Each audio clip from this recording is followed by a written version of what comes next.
Hey you guys, this is Rafael from Relics.com. I hope you're all doing well. I've been a little under the weather the last few days, but I'm still trucking and made it back into the office. I apologize for all those phone calls and emails I hadn't got back to yet. It's just me in the office, and I just one mule pulling this wagon, and I don't get everything done, but I sure do want to, and I promise you I will do my best. I want to say thank you for all of you guys that watch these videos, that you have shared them. We've had a lot of new collectors come out, a lot of new people that are like, I've always wanted to be collecting that stuff, but I just don't know enough about it. And said, I've learned things from your videos, and that makes me awful proud. And it's because of you guys that have shared them, told your friends, told your neighbors, shared the links. I appreciate you guys, because it's important that we preserve this history. There's so many people that want to change history and rewrite history.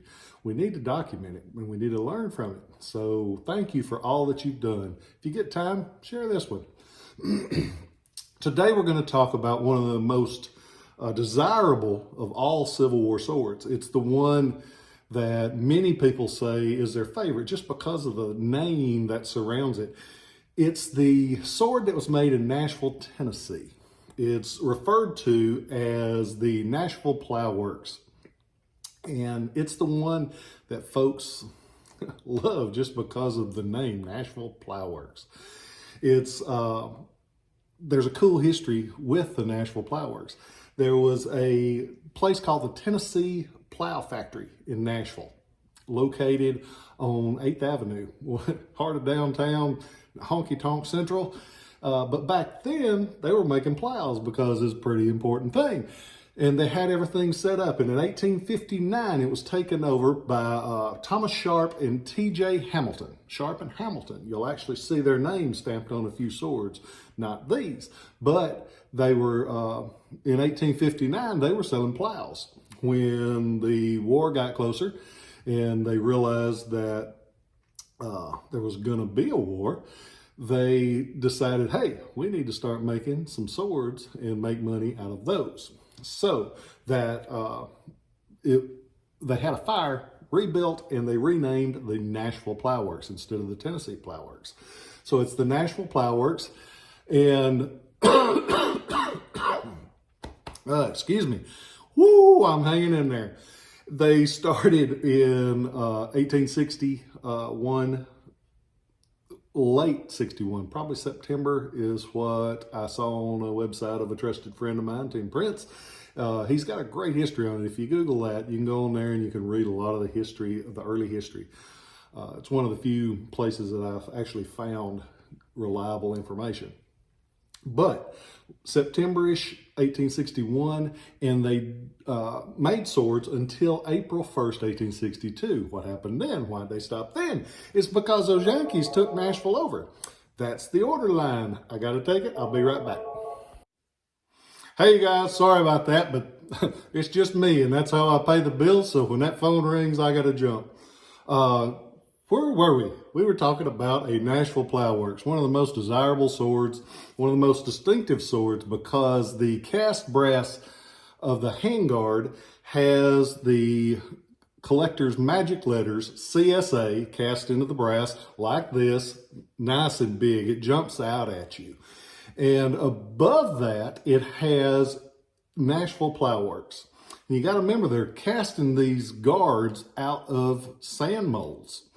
Literal sand molds with it trimmed out. So a lot of times the die work on the Nashville Plow Works, you can only read a letter here and a letter there, like this one. It's such a cool thing. And a lot of times when you see those reproductions, which they reproduce these a lot, because they are desirable, people wanted them then and now.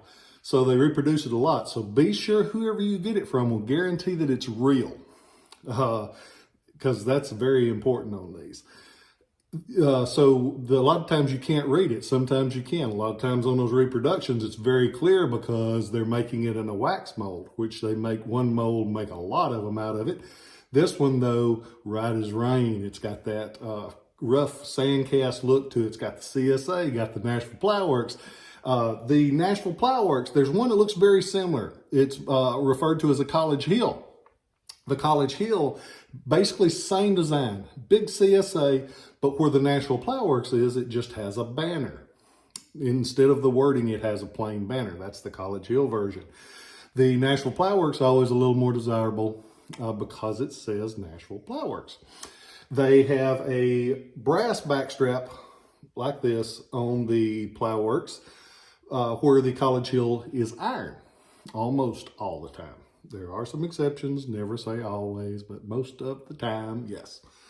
The sword has this one has the full length blade, single fuller going down each side, hand hammered. It's just, it's so Southern. You just gotta love it.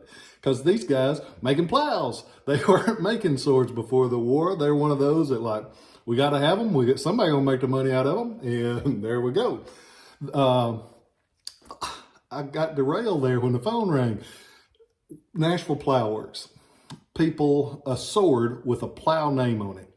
They've always been desirable just because of the design, but also because of a biblical connection.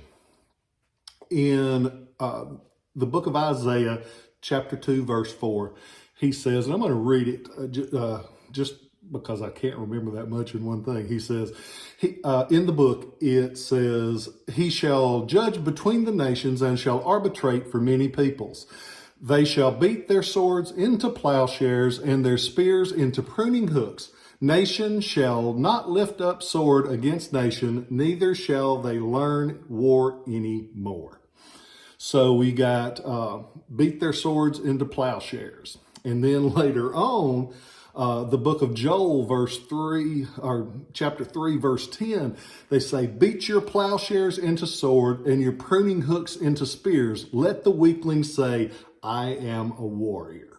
So a couple of verses there in the Bible that talk about swords into plowshares and plowshares into swords. So Nashville Plow Works, that's one thing, connection that even in the early sword reference books, Albaugh mentions that connection is one of the reasons that people like these swords. The sword itself, really pretty. Original grip and wire. This one's cool because on the back, one of the weakest places on the guard is where the handguard comes up to meet the backstrap. It broke. That soldier still needed him a sword. He didn't have time or the money or the ability to get another one.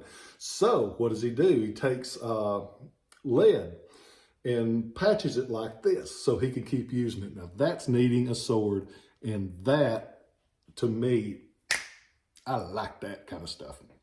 This one's accompanied by the original scabbard. Scabbard's got brass mounts, brass rings, original brass drag.